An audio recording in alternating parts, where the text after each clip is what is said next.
is. He should know. Kevin knows everything because he's old. Well, I don't know. I can take a stab at it.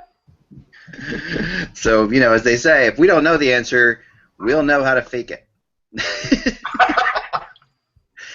I'm not touching that If one. we can't fake it, we'll find somebody else to give us a fake answer, and we'll give that one to you. Because that's how we roll. But yeah, we're going to do a little Q&A today. We got Russ Cohen, and who is the best person you can have. If you have any questions right now about your prospects, or even the people playing, the $100. Yeah, we got to promote the book for sure. Yes, our ability to answer Q&A questions will be a little better than the New York Rangers defense on Vladimir Tarasenko's goal last night. Oh, that hurts. Besides that, yeah. So who is it me that's playing?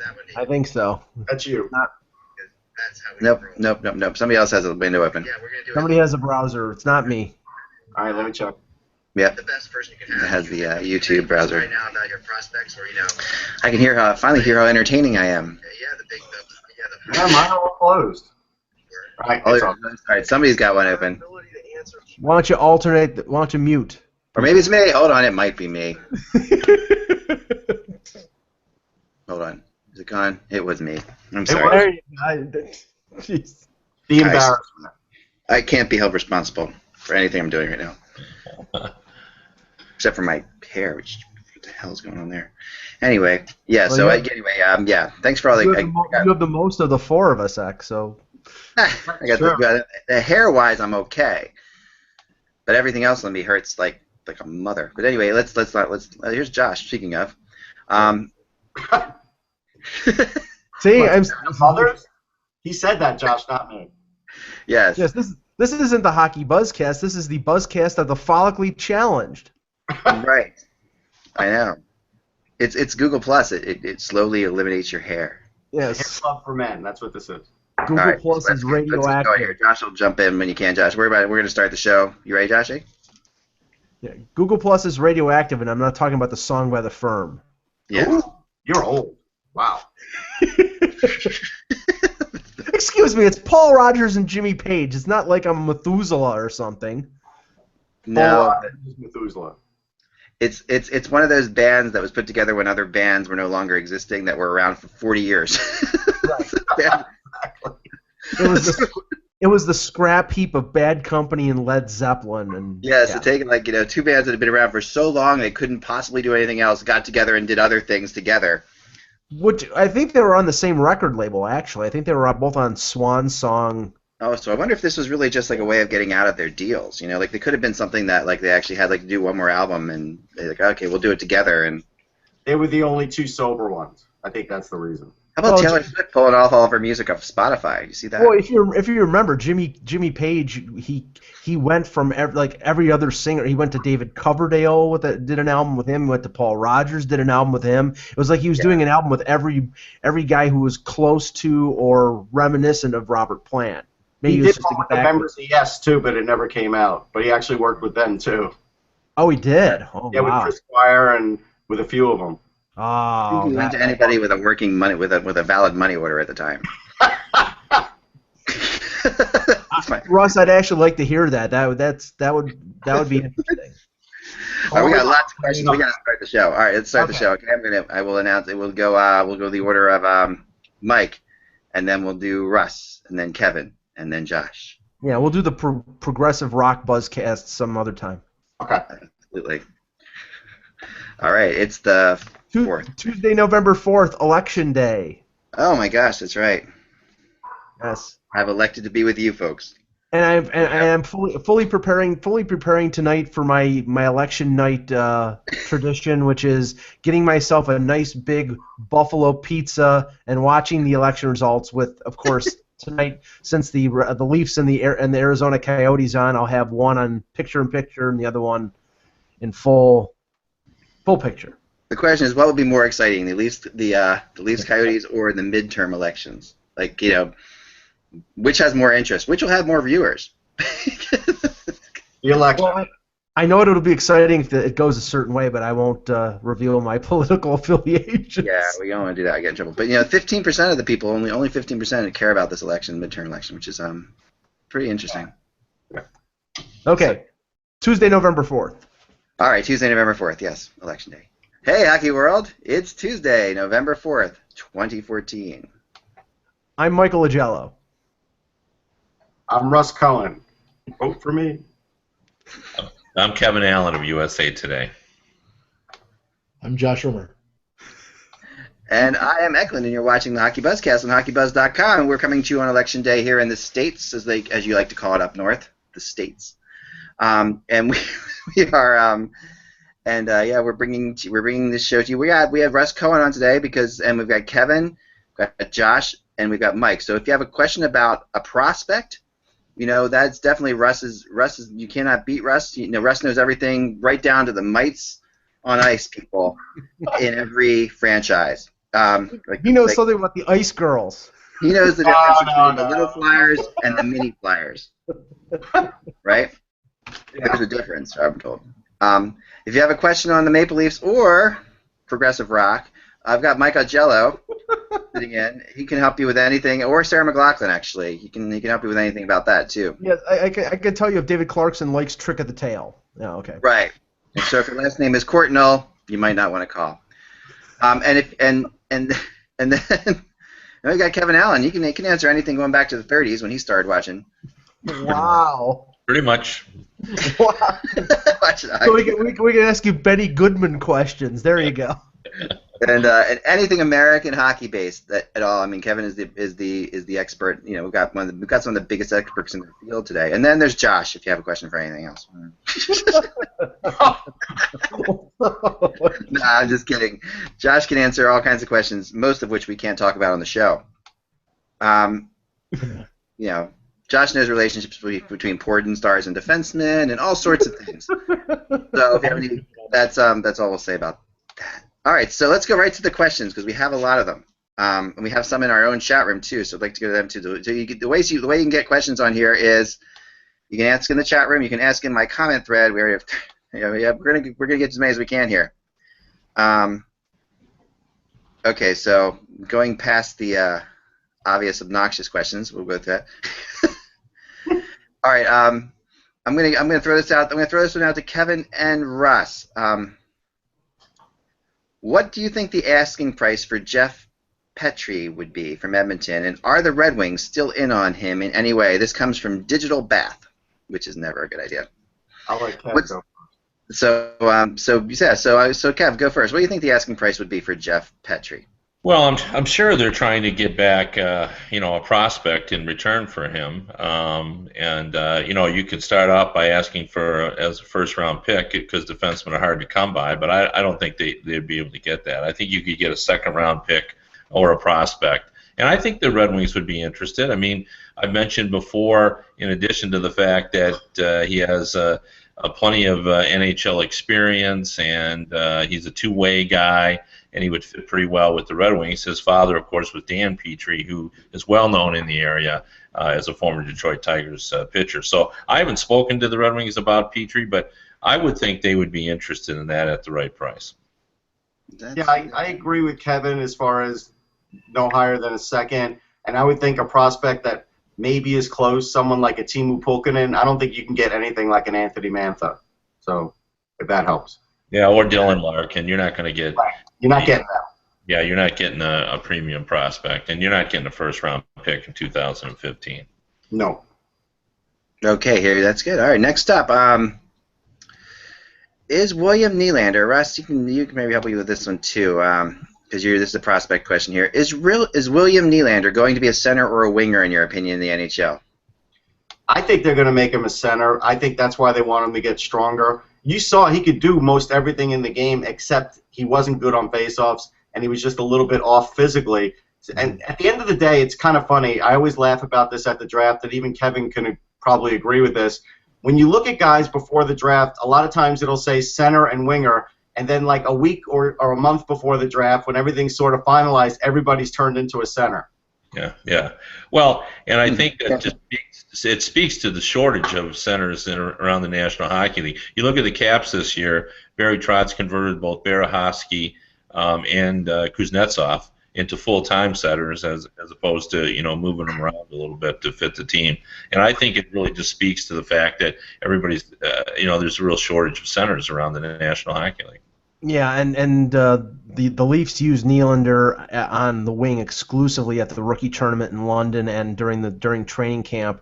I believe he's playing center with Moto in the SHL, but I'm not sure. I mean, it all depends on whether Nazem Kadri remains next year, whether the everything stays status quo with the Leafs. If they make a trade for a number one center, if they do, and they have say Eric Stahl and Tyler Bozak, I don't think they're going to put William Nylander as a third line center. I think he'd fit in initially as a winger on the top two lines, and then going forward, you can see what happens. But I think he's going to start his NHL career like Tyler Seguin did in Boston on the wing, and then maybe after a few years they bring him in up the middle. Nice. All right, that came from Pink Sock in our comment thread. This comes from Jefferson 2 in our comment thread. Do the Penguins move Paul Martin for some top six forward help, assuming Bortuzzo? Sorry, I messed this up. Robert Bortuzzo. Yeah, sorry about that. I somehow just totally skipped my page. Sorry about that. 1 second. Here we go. I got it right now. They move him for some top six help. Assuming Bortuzzo and Harrington are acceptable during Mata's IR stint, I think a move makes some sense sooner than later. LA seems an obvious trade partner. Any other teams or players the Penguins are talking to? I'll take this to start with. I do think that they would love to move Paul Martin, but I think that what you're saying is absolutely right. They remember this is a team made a lot of defensemen from last year from this roster. I mean, you're talking about, and any stability on defense is kind of welcome in Pittsburgh. Paul Martin is probably the most, he's the most stable guy they have to a degree. I mean, even though, I know he's not as important as he once was to the team. He, still having lost Orpik, and having lost, these other players along the way too, and then injuries have hit them too. And with Mata being out, it's kind of hard to move Martin because the other thing you need to do is you really need as many defensemen as you can going into the playoffs. And he's a UFA at the end of the year, and Ehrhoff is also a UFA at the end of the year. So you have a lot of instability there on their blue line. So I would think that they're probably going to keep those guys unless Mata comes back 100% healthy, unless they're confident that Harrington and Pouliot and all these young kids that they have are on the in the right direction, and they're going to be on that team next year or so. I don't think they're going to risk trading Martin just for a draft pick. I mean, it may affect their chances of winning this year. What do you think about Paul Martin, Kev? Well, I think the only way you make that trade is if you get back a forward that's his equal. If you got back someone, and I don't know who this would be off the top of my head, but if you've got back a forward who had some potential to finally solidify that top six, because that's a problem area too. If I had to guess, I'd guess they won't do it because you don't want your defense to be a mystery in the postseason. And I think he's a veteran guy. You know what you get with him. They're playing a more of a puck possession game now. They've changed the way they go back and retrieve the puck out of their zone. Martin can do that. He does that well. He really sort of fits their system right now. But the point I think the guy's making is that they're going to probably lose him moving forward, and I'm sure he wants to get something forward. But they're not a rebuilding team; they're a contending team. So in that case, you keep your rentals. Yeah, I think Martin's going to stay. I also don't know if Derek Pouliot will even be ready next year, but they're probably banking on that based on the UFAs that you're talking about. I think Harrington will be able to play at the NHL level now, but Pouliot, he's still a question mark for me. Right. Okay. John Match at 383 asks, "Why did you stop becoming anonymous?" I'll ask you that question, Russ. Why did you stop becoming anonymous? I have never been anonymous. All right. How about you, Josh? Josh, why did you stop becoming anonymous, Josh? What's that? Why were you? Yeah, there you go. And the second question is, can you go back? I'll assume this question is for me, and I will say it's a simple reason. It's for the chicks. There's no other reason. All right, next question comes from Razzle. Does Brodeur retire or does he sign on with the team this year? The big question here. Josh, what do you think? Does Marty Brodeur retire? Sorry, I was Sorry. a little loud in here right now. Marty Brodeur, does he retire? I think he has to. I mean, obviously, if he was going to play, I think he would have been called upon already. A couple of goalie injuries that happened here in the last few weeks or the last month. I think he's going to have to hang him up, and it's sad, to be honest with you, when stuff like this happens because, I mean, we talk about it all the time about guys going out on their own terms, and a lot of players want to go out on their own terms. Right now, it doesn't seem like that's likely for Marty Brodeur. Does he have enough left in the tank to play? I think that remains to be seen. I mean, we haven't obviously seen him play at all. Didn't he get asked to play for Team Canada in an event recently and he turned it down? It might have been the Spangler Cup or something like that. Oh, okay. I mean, I think that would have been a wise choice maybe for him. Maybe he, ego aside, maybe he didn't feel that he should be in that, but I think that would have been good for him. I mean, imagine him going to the Spangler Cup and shutting the door and, playing amazing. I mean, a lot of teams could see him play, could send scouts out to him to watch him play. I think that would have been a wise decision for Brodeur to play.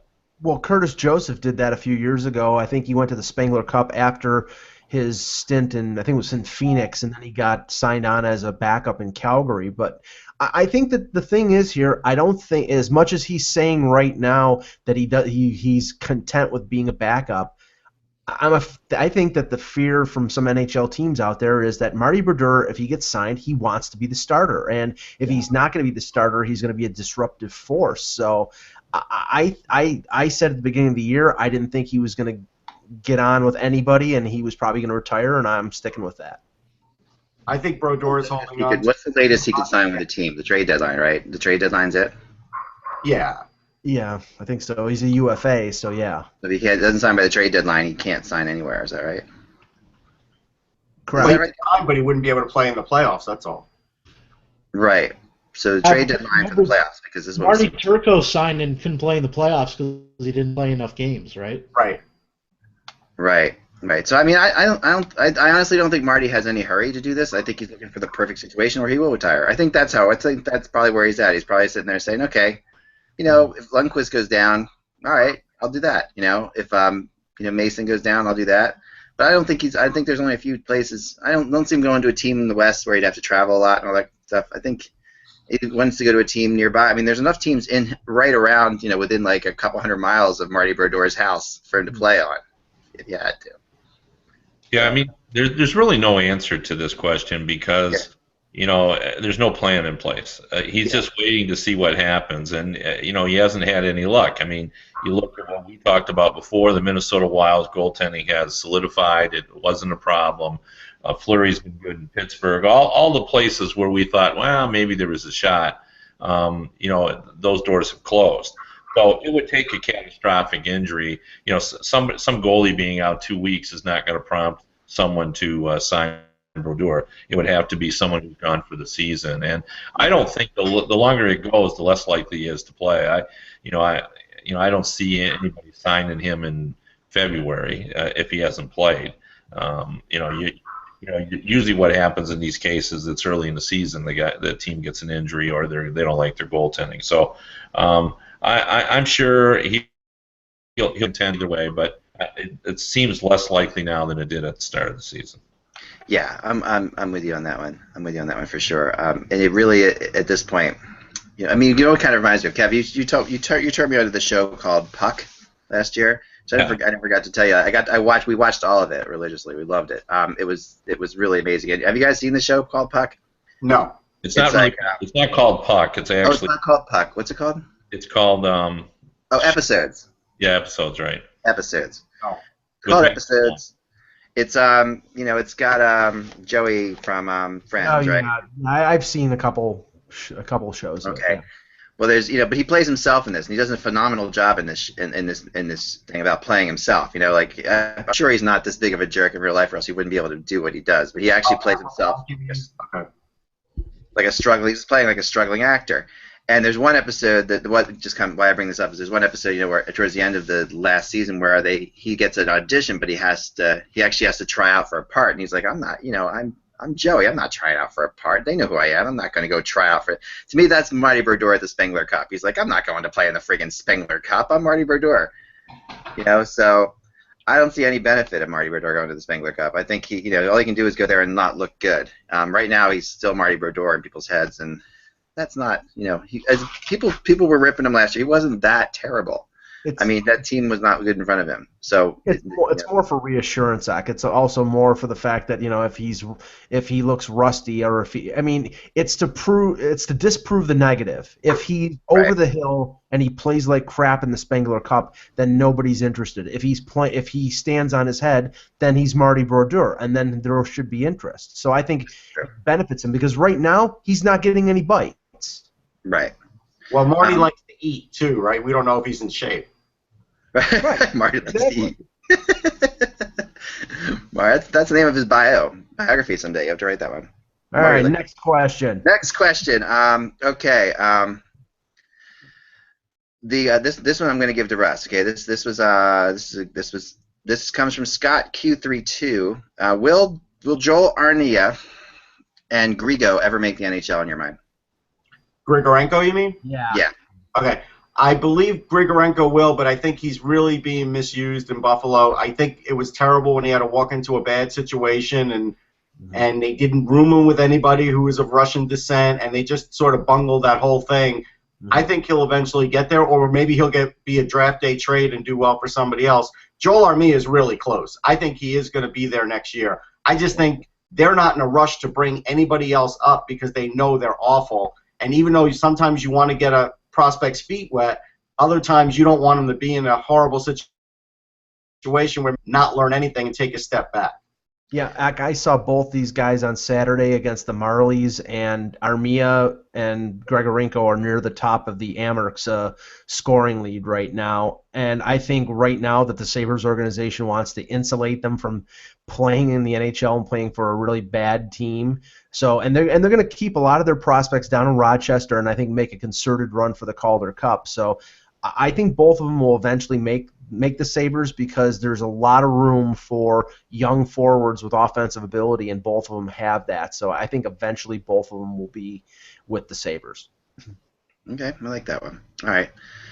This one I'm going to give to Kevin.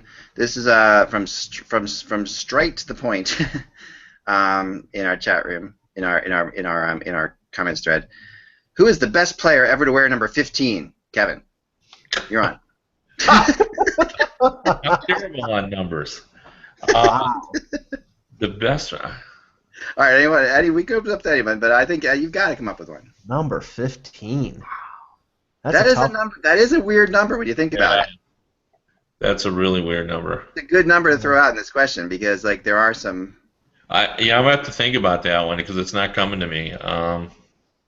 All right, we'll keep thinking. We'll let this one go through the show a little bit. Right now, I can't even think anybody who wears 15 who's any good. I know.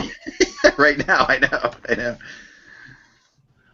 Rich Sutter keeps coming into my head. Didn't what's his face? No, not what's his face. Oh shoot! What's his face wasn't any good defensively. Yeah, it was terrible. Yeah. He was Yugoslavian. That's obviously a Yugoslavian name. What's his face? And yeah. Don Cherry hated him too. We just can't go there with what's his face. Yeah, he's been out there with Ivan Yurkinov. Glenn Anderson wore number 15. Glenn Anderson. Yeah, he wore him for St. He wore it for St. Louis though. Oh, that doesn't count. Yeah. I'm going through the 15 list here, so right. How about Ryan Getzlaf? Oh, Danny Heatley. Come on, guys. Oh wait, Getzlaf. Now hold on. That's Getzlaf is it. That's Danny Heatley. There's no comparison with him to Getzlaf. I'm Getzlaf at this point. Anders Hedberg. Oh, that's Jamie right. Heineberg. Hedberg, yeah. I'd forgotten that. Me too. I like that. Thomas Caberlet. Jamie David Langford. Nemorowski. Come on. All right. Okay. Maybe. Next question. All right. Dick Combs wants to know: is Alexander Semin pretty much guaranteed a buyout next year? I don't think so. You know what you get when you sign Semin, and he's an incredible talent. He's had some good moments in Carolina. He's not having them this season or last season, but for a team, lower budget team, for them to buy out and carry that over time, they're not looking to save the cap hit. They need the player. The problem is he's not tradable either. So. I think you just have to hope he's going to come around. I mean, there's moments of greatness within that his ability for sure. Yeah, I'm with you on that. And Carolina's not the kind of team. This is not the Flyers or the Rangers. This is Carolina. Well, courtesy of our friends at Cap Geek, I did a quick buyout calculator here. If they bought him out next year, the cap hit would be $2.33 million for 6 years if they bought out Semin, because he has 3 years left at $7 million per. I think the cap hit is not even an issue with Carolina. I mean, it's the real dollar. So if they wanted to save the money, I guess they would consider it. But yeah. But I think he's more of a candidate for lack of a better term, for what I would call a crap for crap deal. Him not working in Carolina, another player in another team not working there, and them swapping those players for each other. I think that's more likely than a buyout, because I don't know if Peter Karmanos and that organization want to spend the money to buy out. I think it's $14 million of that contract over the next 6 years. Isn't it better to buy out Cam Ward anyhow? If you're going to buy out somebody, but yeah, even in that spot, I would say Cam Ward. I mean, because Cam Ward's actually blocking other players from perhaps performing on your team. Yeah, I think Anton Khudobin is now the #1 goaltender there, or at least he should be. I think he's the better quality of the two goaltenders. Cam Ward is not even, he's a shadow of his former self. I guess a lot will depend, too, is if they go into full-out rebuild mode. If Eric Staal got traded and you're rebuilding, then there's much more. You could see them wanting to do that just to clear him off the roster and not have him linger out, causing it. I always think that when you say some players are a disruption, if you got a veteran team, I never think that's an issue. Mostly they just ignore it. But with the younger team, I think it could be. So. Yeah. We'll take one more question from the comments thread, then we'll go into our chat room for some questions on Twitter. So chat room, get your questions ready. Can I say one quick thing real quick? Go ahead. Yeah, sure. Oh, no, I just wanted to point out I did come across, just so we can nail this on the head, Maurice Richard wore number 15 with the Montreal Canadiens in 1943 and 44. Oh, there you go. Yeah, but it was only 2 years. He was number 9. Well, he's the best one to ever wear number 15. Come on. Yeah, for sure. But we don't really associate 15 with the Rocket. Yeah, if Wayne Gretzky wore 15 for 5 minutes with the Edmonton Oilers, he'd be the number. But I'm talking about somebody who wore for his entire career. I mean, that's continue. What other players have worn number 99 in the NHL? Do we know this? This is always the fun trivia question. Wolf Paymont and Rick Dudley with the Winnipeg Jets. Rick Dudley. Right. Rick Dudley. Yeah. That tells you all you need to know about Rick Dudley. All right, so I don't know what that means. Sorry. It just means he was a gutsy guy, man. All right, so here we go. What do you think, comes from Bufflin Ate Me in our comments thread. What do you think it would take for the Flyers to get Dustin Byfuglien out of Winnipeg, considering Cheveldaev is afraid of making trades, apparently? I think it would take Braden Shen. And a dozen Philly steaks. No, just kidding. No, it would take Braden Shen and Braden. It might take the Bradens. Make Shen and Coburn. That might be something that along the lines of a kind of trade I think that it would take. And even then, Russ, do you think that's possible? I think it's possible with that offer, but I don't think the Flyers could afford to even make it. And I'm not sure. Look, I think I just don't think the Flyers have enough tradable assets unless you're going to start trading off Sam Morin and guys like that, which you don't know anything about yet. Right. I think they could do better than that. There's a real romance with Bufflin around the league. Yeah.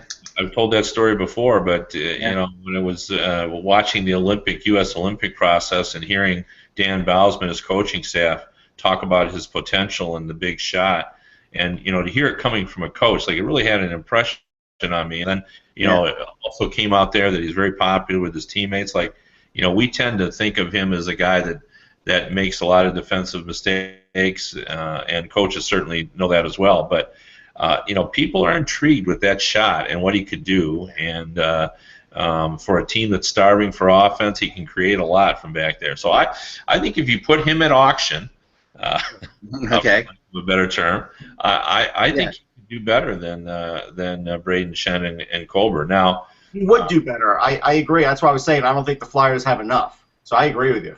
Yeah. But the clock is ticking. I mean, for this, because I mean he's a free agent after next year, and I think the chances, the percentage of him re-signing in Winnipeg is maybe 10 to 15. I agree with you on that, Mike. They're going to have to make this move. If they're going to move him and not bring him back there, they're going to have to try to make that move this year, because the next year. I think they're gonna have to make it at the deadline, because if they don't, then I think the draft. I mean, they could make it at the draft. They could pull this. This could be a draft trade. It sounds like a draft trade. Well, yeah, it should be a draft trade. I mean, you always get your highest value in the offseason when everybody's got a clean slate. And especially this draft, like if this draft coming up, say the Flyers are interested in this, and their pick comes up at like 15 or 12 or whatever the Flyers are going to be at, wherever the Flyers are going to be, and I guess that's even. They could be anywhere from 10 to 25 or what have you, and then the pick comes up and Winnipeg likes somebody that's there. That's where I could see it happen. I know the Flyers want him. I know the Flyers like him. I think he does fit into their system. He would be a good Flyer type player. You could see him playing for the Flyers for sure. He's not. I mean, they're not the Flyers. Not the only team. The Rangers, the Bruins like him as well. And as is Montreal. So I mean, there's other teams out there for sure. So. Anyone has a shot. I sure don't see him fitting comfortably with Claude Julien's system. I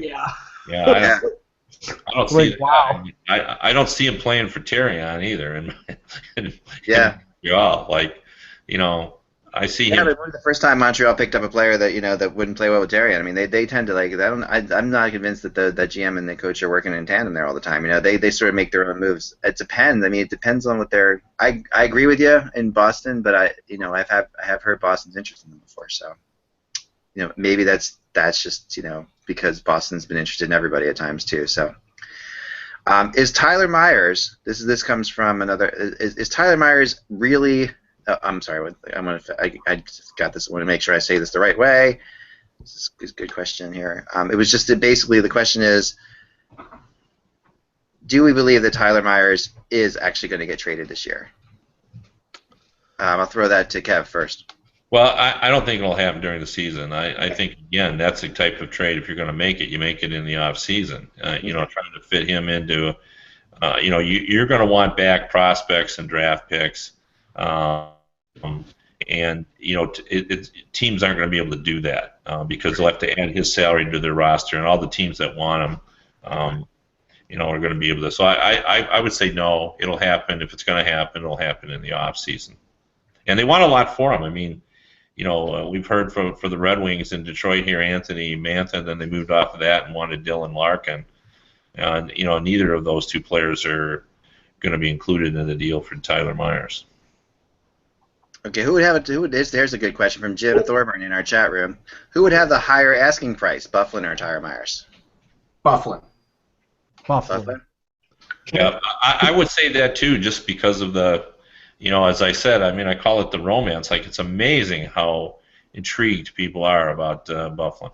Go ahead, Josh. Yeah, I just want to say Myers right now isn't doing himself any favor. I mean, he's playing awful. He's got, 0 points? I don't think he even has a point this season.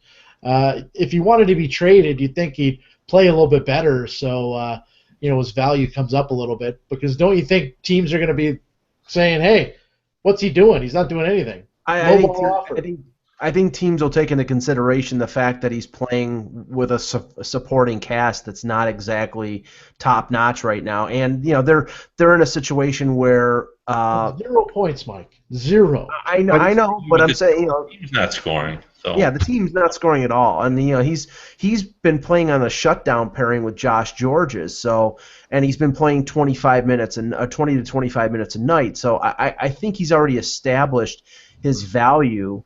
There's a debate on how good he can be. I mean, he is 24 years old, and I don't think he's going to ever reach the potential that he had, after winning the Calder. But Russ, what were your thoughts on this? I would basically say he's still 6'7", and he still skates really well, and he's still in his 20s, and every team needs defense. So I don't think that the price is going to be low, and I don't think the Sabres are in that much of a hurry to move him because they still would have to replace him too. Right. And he's locked in for 4 more years at $5.5 million. Right. So he's still young enough, if you believe in him, that he can be part of the solution in Buffalo. I mean, he really could. And we all know, we've talked about this in shows in the past, that it does take bigger guys longer to mature. We saw it with Chara. And I've said this before, I don't blame him for asking a lot for him because he was a significant player for him. And I think Russ is right on the money on this, that no one's worried about his stats. The only stat that matters is that he's 6'7", and he can skate. And I think because of that, everybody sort of projects how he would fit in their system. And I think a lot of teams could see him fitting really nicely. So Bison Blades is taking you to task, Josh, in the chat room. I'm just going to throw this out there. Just on your response to this question. He says, obviously, unfortunately, Rimmer hasn't been watching Sabres hockey. It's a shame so many people have comments about Myers based on stats. Myers has been close to the best Sabres so far this season. Your response, Josh? All right, Josh, you can say it out loud. It's okay. You're muted, man. When they played the Columbus Blue Jackets, I've seen Buffalo play 4 or 5 times. I haven't noticed him out there. Maybe it's just me. I mean, it's pretty hard not to notice 6'9", right? That's true. All right, well, there you go. Yeah, all right. That's what you do. This is from CB35 in the chat room. Eck, once Nashville gets Fisher back, they'll have too many forwards. Will they look to trade one or more underwhelming forwards, like say Stallberg, Bork, or Wilson? And what do you think they could get back in return? I'd love to trade those guys, but they're not going to get anything in return for those guys. So right. Wilson doesn't have any value. Well, Wilson's got value. Wilson is value, but I wouldn't trade Wilson. Yeah, I wouldn't either. But Stallberg and Bork, no. Bork, yeah. Good luck trying to get anything for Stallberg making $3 million a year. I mean, I don't think he has much value, especially at that price point. So, I mean, they're more likely to try to send one of those guys, maybe Bork, down to if Milwaukee is their AHL team to Milwaukee, and get him through, and then keep him as a reserve if they make a playoff run, because you always have injuries. But I don't think that there's much value out for any of those guys. My question is Stallberg and Versteeg ever been seen in the same place at the same time? Because something about Stallberg and Versteeg, they just remind me of each other in every way they are. Like, they play, they both look like they have too much talent, and they both are both are let down. Well, I think one point we can make about Wilson is, I think it's fair now to wonder whether he's ever going to live up to expectations. I mean, I think when he was playing for Trotz, it was said, well, he's really doesn't fit well with what Trotz is trying to do. And now he's got a coach who's completely different, right, and he hasn't emerged there either. So, I agree with Russ, though. I mean, he has potential. It's early in the season, right? Laviolette's new. Give him a little chance, right? Yeah, I'm with you. I'm with you on that. Yeah, that makes sense. All right, back to our comment thread for a second. This comes from Corfige. It says, could God create something so massive that he could not move it even if he wanted to? And the next question is, why do players always thank God when they win but never blame them when they lose? I'm going to ignore it. But then he gets on, so of course there's a couple of things. The actual real question here is, are the current Leafs the real thing, or are they overachieving during these 3 games? Mike, is this an overachievement, or but leaving away the God questions for now. What do you think, Mike? I think they're somewhere in the middle. I think they're not as bad as they were at the beginning of the year. They're maybe not as good as they've been. Now, you have to take into consideration, too, they played a bad Buffalo team and limited them to 10 shots. They played a Columbus team that was without 6 or 7 regulars, and they played, they played 2 good periods against Chicago and then allowed Chicago to lob 26 shots at Reimer in the 3rd period. So it's not, they're not exactly playing like the 79 Montreal Canadiens right now. That being said, I think, they're getting good goaltending. Their defense has played better. Some of the veteran guys that they signed as free agents are playing better. I think that there's still improvement to be made, but I don't think they're a team that's going to win 10, 11 games in a row, and I don't think they're a team that's going to be under 500. So I think they're sort of in the middle there. Yeah. Okay. All right. Now, 15 Hedberg is actually his name in our room. It's pretty funny.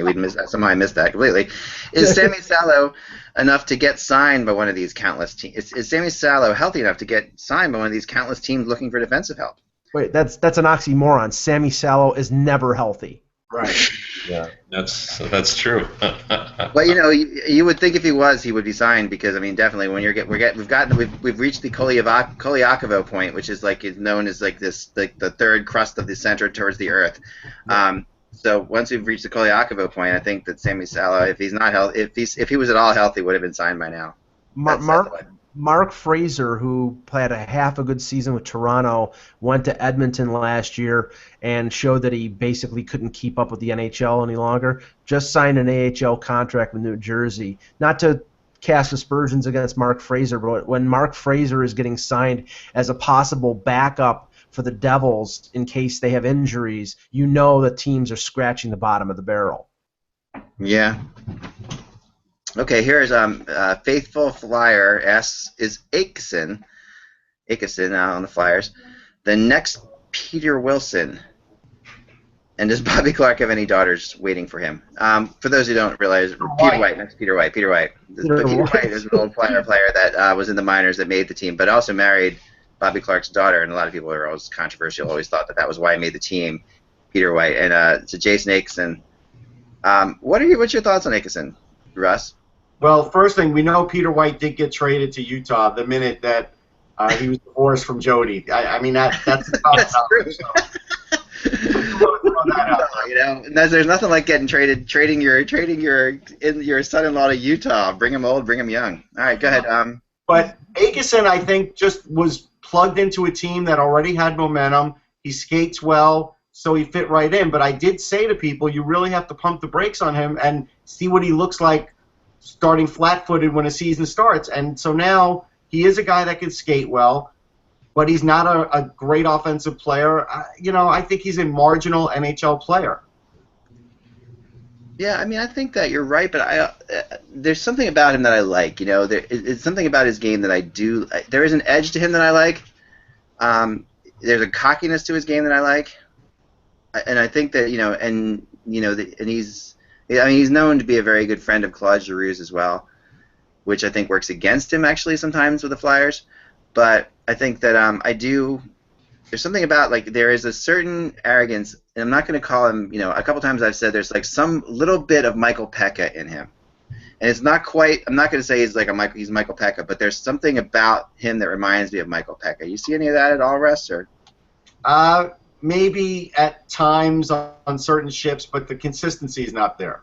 And I think that's the big worry there. I think right now, if they had a little more depth in the minors or they felt like they weren't rushing Scott Lawton, he wouldn't even be on the roster. Yeah. I think you're right. And then Scott Lawton, he's AHL Player of the Week. He's just tearing it up in the AHL right now. So yeah, Hextall's he's just being like LA. He's just really being very cautious with the youngsters, and I know Lawton can play in the NHL, and I think he knows too. But I think he wants him to be a second liner, not a fourth liner. Okay. Yeah. Now here's a question, Kev, for you. This comes from Gary Vandekar, who's a local Michiganian like yourself. He thinks that Detroit could get Bufflin for either Yurko or Tatar as the centerpiece of the deal. What are your thoughts on that one? Well, yeah, I think they could, but it would take a lot more than that. Right. For the reasons we mentioned before. Plus, I just don't see that he would be a great fit for, the Red Wings, who are looking for guys to keep the puck out of the net. I think what he's alluding to is the fact that what they desperately need is a point man on the power play. That's why there's a lot of rumors about Green. But I think they would rather have a rental situation like Green than to give up guys that are part of their sort of rebuild to get a guy who won't be there when this team is at its peak. So I would guess that they wouldn't want to be involved in that kind of deal where they would give Tatar and maybe another top prospect and a first-round pick to try to get Bufflin. I'm just not sure they would go that direction. Although his big shot, of course, would help their power play, which has really been pitiful. In the season. That's for sure. That's pretty much all the questions we have in here. I think that we have a couple more, but we're sort of running out of time a little bit. And I want to talk to Russ a little bit about the other reason we wanted to have you on, Russ, because last week when you talked to me, you had a thing you wanted to throw out there for sure about the Holtby situation. You remember this? No, wasn't Holtby. It was just the video replay. Oh, right, the video replay. Yeah, I know. I wanted to talk about this because it's really interesting. Sorry, I forgot. Go ahead. Yeah, so the other night, we saw what happened with the Flyers and the Kings, and look, I didn't have a great view as to whether Shen scored or not, and I didn't think that was the biggest issue at the end of the day, and I think what Jonathan Quick got so mad about, and was right to be mad about, was the fact that goalie interference is not a reviewable call. So really, when it's a no goal on the ice, and then they go to Toronto and it's either goal or no goal, well, how about the goalie interference part? Because he was moved and he did gently pushed into the net. And there's a problem. There's a problem with the video replay where the guys in Toronto are hidden, the referees aren't. And so when I asked Darryl Sutter about it at the end of the game, I said, hey, there was a lot of confusion on the ice. What did the refs tell your players? And he goes, doesn't matter. They're just the messengers. The guys in Toronto are the guys that matter. And then we saw a day ago the guys in Toronto pulled a guy out of the penalty box and said, no, that's not a penalty. And I think just like in football, just like in baseball, you can't video replay everything, but you do have to set sort of stricter guidelines. And I think goalie interference almost always affects whether it's a goal or not, and the fact that that's not on video replay shocked me. Yeah, I agree with you on that one, and I was talking to people about that around me because I was sitting in the stands with my family watching that game, the Quick game, and I wasn't too far from Jonathan Quick when it happened. Mm-hmm. And I said he's mad because he got pushed into the net, and everybody was because it was obvious where we were the puck went over the line. It was the goal, but he's mad because he got pushed in. Now, as a goalie, I'm always in the same boat. I can't believe that this doesn't happen. I'm always astonished when a goalie keeps the puck out of the net how much they get pushed in. When you see a guy getting leveled and somehow he manages to keep the puck out of the net, it's incredible to me. And there's that rule that says you have to give the goalie X amount of room to make a save, and he had no room. No room at all, none. And and then you compare this to soccer, for example, which I'm coaching, and my daughter's a goalie in soccer. All the goalie has to do is have their hand on the ball for the play to be dead. Like you can have one finger on the ball, and the play's dead. And in hockey, where do we put that limit? Do we have that? Do we need to make it something so strict? And then of course that opens up. I mean, it just brings up so many bad memories of the Brett Hull no goal, and when all these things they come in. I know they're not connected, but they all feel connected when we start going to replay for goals and not goals. It's really a problem. Yeah, well, that's obviously come up in the last couple of years, and I think ultimately we're going to go there. I think goalie interference, especially in goal mouth plays where it's a goal or no goal, I got to believe we're going to head in that direction at some point. It's just so, the one thing that we never take into account is, every time they change a rule, it just has all sorts of impact that you don't anticipate.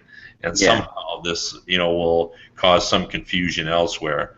But I think it is one where it's just so important because that call happens so frequently on what happens in the goal mouth. I think that has to be reviewable. But one tactic that I think goaltenders are either, I know I've seen a few instances of it and it may gain in momentum going forward, is the goaltenders initiating contact at least in some way, and then when the shot comes, they can claim goaltender interference. And a couple instances that I've seen this year where they call goaltender interference, even though the goaltender was the one who, either moved at the top to the top of the crease or moved out slightly outside of the crease and got the player to basically bump into him because the player's vision was toward the shot, not towards the goalie.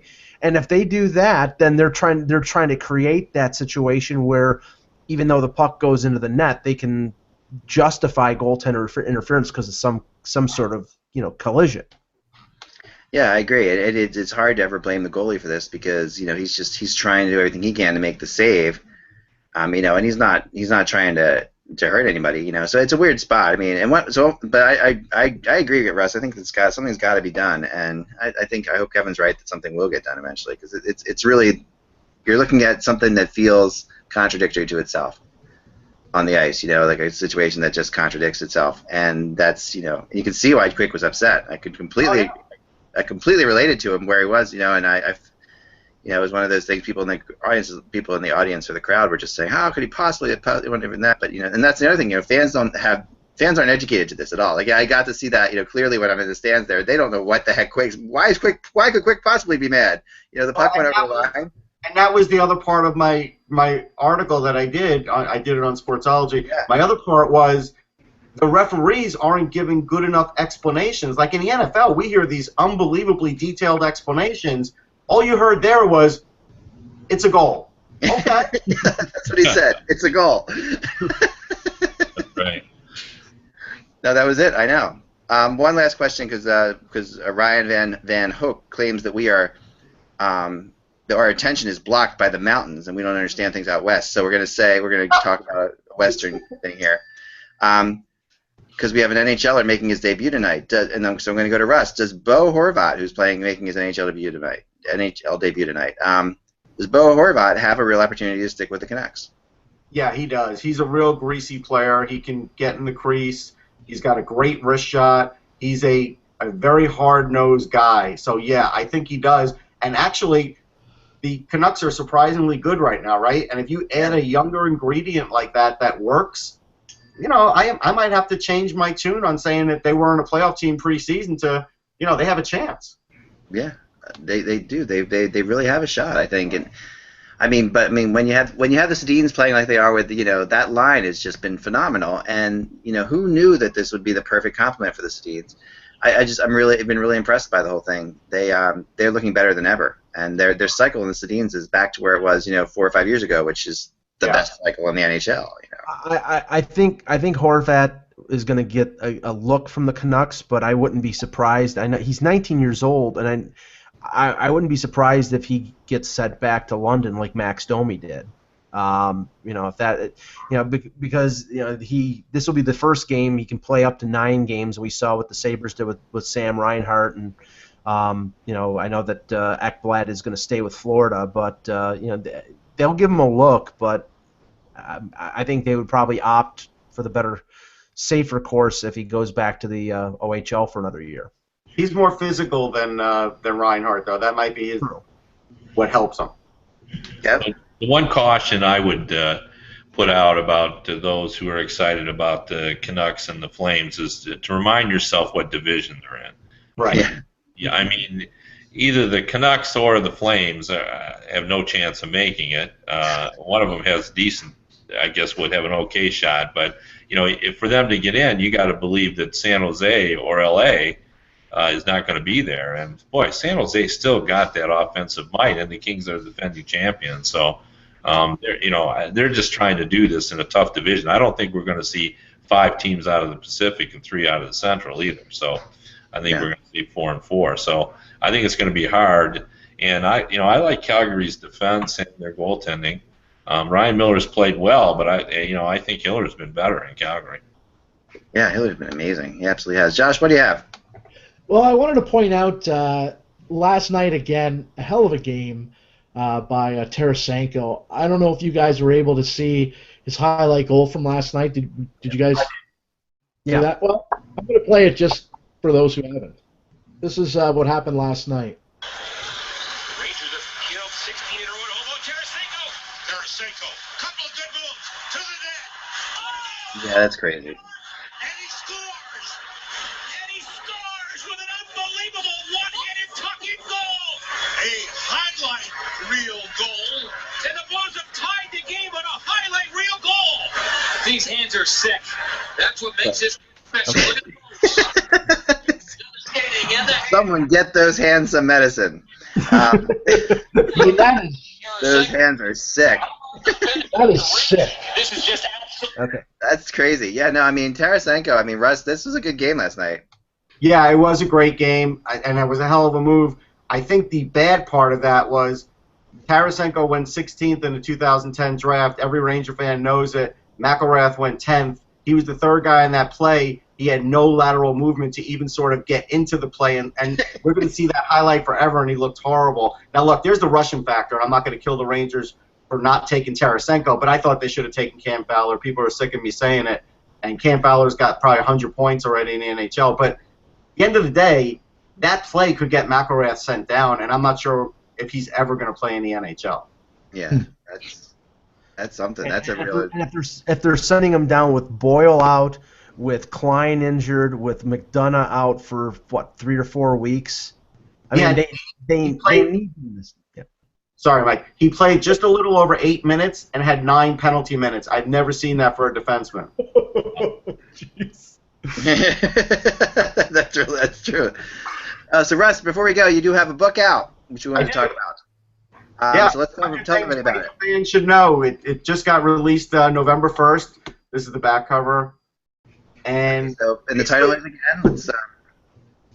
100 Things Ranger Fans Should Know, or actually before know and do before they die. It's a long title. Kevin's got the same title for the Red Wings, but there's a lot of stuff in there people might not know. There's some great stuff about Andy Bathgate battling Gordie Howe. There's stuff about the 1950 Stanley Cup, which I think Kevin would find interesting. Edgar Leprade had a take on it where I can't give it away, but it could have been a surprise ending. Let's put it that way.